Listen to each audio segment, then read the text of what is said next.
the receivers, really quick. We've seen Amari Cooper. I think I always go back to this whole, the quarterback gets elevated by a supporting cast and all that stuff. Amari Cooper, we've seen, as I mentioned on the other podcast, and we've seen him elevate Derek Carr. We've seen him elevate Dak Prescott. This offense has been night and day more productive since Amari Cooper has showed up. Can you square that with the criticism that goes towards Amari Cooper sometimes? I mean, Rex Ryan went off at the deep end on it. But in terms of... He called him a diva, or what he... No, he called him... What did he call him? A bum? He called him something pretty personal. Prima donna? But so he's clearly not... I mean, he's not Julio Jones, right? He's not an elite receiver. He's not in that very top category of the best in the NFL. And, you know, people have pointed out there are some games where he just doesn't show up and he does disappear a little bit. But clearly, as you said, he makes a night and day difference to the offense when he's out there. And not just one offense, like multiple different offenses, multiple different quarterbacks, of whom they're quarterbacks that I think have shown they get elevated by their supporting cast. Like, he's not elevating elite quarterbacks. He's elevating average to above average quarterbacks to being something better. How does he have that big an impact on an offense and yet still somehow remain a little bit below the elite receivers in the NFL? I think because... So, you know, if there is something where, hey, you know what, when you do run into Stephon Gilmore, it's not going to be great. Or when you do run into a great corner, it's not going to be great. But the fact that Michael Gallup, who we think is really good, and, for, you know, I think when you have a Michael Gallup type of receiver, he's a pretty good route runner, he's got pretty good ball skills, he's going to catch the ball, like he does all these things pretty well. You do need a number one to allow Michael Gallup be the number two. Yeah. So I think that's where we would put Amari's value. When you look at just EPA per play, since he showed up, on about 900 plays, it's like 100-something EPA, and then on the previous 400, it's about 2. I mean, so just by perspective, it's nuts. It goes ludicrous. From below average passing offense to like top 5 passing offense.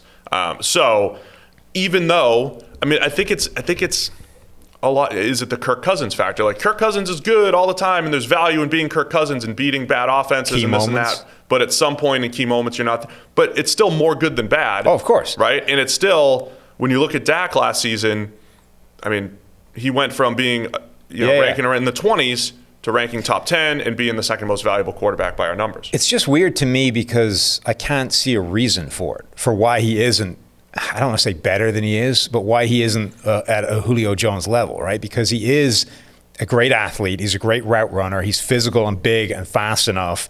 He's got all of the things. It's just that sometimes it doesn't seem to show up. I think he lacks the Julio physicality. Obviously. I mean, he's not Julio, but nobody's Julio, right? Julio's the closest thing to Randy Moss that the league has in terms of I'm bigger, faster, stronger, and jump higher than you, and there's no way that you can match up with that. But he's the only guy that has that, right? Everyone else is missing something. But in terms of like he's a plus athlete in all of those areas. He's not he's not. So DeAndre Hopkins doesn't have a couple of those, right? He's not as fast. He's like, you're faster than he is.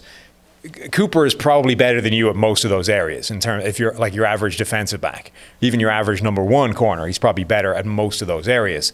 But quick aside, did you see the weird video that they had of him and Michael Gallup doing a catching drill? No. Jugs machine over there, right? Yeah. Firing him a ball. You know the way you see every now and again they practice one-hand grabs? One-handed backs, yeah. So they were doing combined cooperative one-hand catches, right? So if you and I are the receivers and the ball's coming in like this, they would both grab it like this. They're both catching and they're both catching like either half of it. And then, so like after they caught it, they would like try and wrestle grip strength, see who could pull it away from each other. But it's a good drill. They did. It's cool. But they fired the video's like maybe 10 passes long. They did it in one hand, then the other hand. They didn't drop any of them. I'm amazed that the two people trying to catch the same pass one-handed can coordinate to the point where they can. That's good. I would have thought that just two guys going for a ball would lead one to get there first, and just, you know what I mean, the timing would be off. You're trying to catch half the ball. Right. Yeah, that's a good drill. It was kind of crazy that they didn't drop it. It was also, it shows. Is CeeDee Lamb ready for that, or does he pair with like Devin Smith or Cedric Wilson? I don't know. But it also reinforced how insanely sticky those NFL receiving gloves are. You're always going to give credit to the gloves. I'm just saying, if I had those gloves in the IAFL, those things stick, and the thing is not coming out of those gloves. Anyway. I mean, whatever about me, but like the boss isn't happy. Oh no, about Chris those isn't things. happy about that guy had to catch. Chris had no gloves. Right, that He guy always had to catch when it was just your hands. Right, playing in like 59 below weather, like the '82 AFC Championship. Yeah. Anyway, I mean, Dallas should be fantastic from a receiving standpoint. CeeDee Lamb adds the guy that could play on the outside. I think they'll use him in the slot, and they'll use him to create yards after the catch. Lamb's skill set, I just said he had. Remember, we watched him on film. Like, he doesn't feel fast, but he's running away from people. Yeah. He doesn't feel slippery, but he's breaking tackles. I just think he's got a good feel for where defenders are. Therefore, like, he knows leverage. He knows, hey, you're up here. I'm going to spin this way. We saw that against Baylor. He just knows how to create yards after the catch. So there's a lot of value that I think he's going to add to the offense. Starting as the number 3, but I could see him maybe stealing a lot of targets from Gallup. Absolutely. He's a great test case of this thing of, why is this working, right? And and a lot of times you watch in college and you say, this shouldn't be working the way it is, right? And you automatically default to, well, it won't work at the NFL level where the athletes are bigger, faster, stronger, and better. But a lot of the times it does. So I fell into this trap watching Antonio Brown, back in, where is he, Central Michigan? And you're watching him, you're like, there's no way this will function at the NFL level, right? Because all he's doing is like but it did. a small side cut, and all these like MAC defenders or wherever they were are just skittling all over the field. Like, that doesn't work at the NFL level. The Cam Newton thing in college, you're like, well, he's just bigger than these guys. That's not going to function at the NFL level. Turns out he's bigger than the NFL players as well, so it did. But Lamb feels like the next one of these, and all the way through watching his tape, I kept wanting to be like, why are all these Texas defenders just falling over when they hit him? Like, it shouldn't. An NFL player should make that tackle, therefore it's not going to work. But after being burned twice, at least, I'm now starting to default on the idea of, well, it's going to work until I see a reason for it not to. Right. So I don't know why it's functioning yet, but I'm going to work on the basis that until I see NFL defenders bringing him down every time, I'm going to assume he's still going to be able to break tackles after the catch at the NFL level.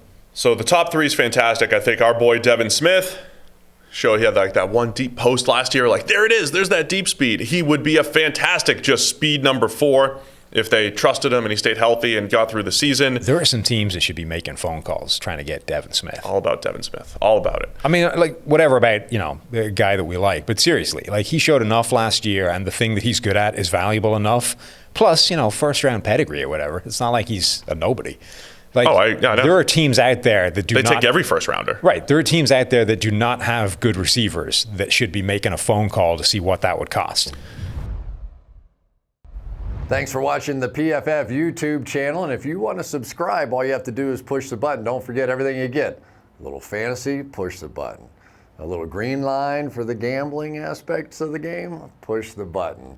College football, push the button. The YouTube channel from PFF.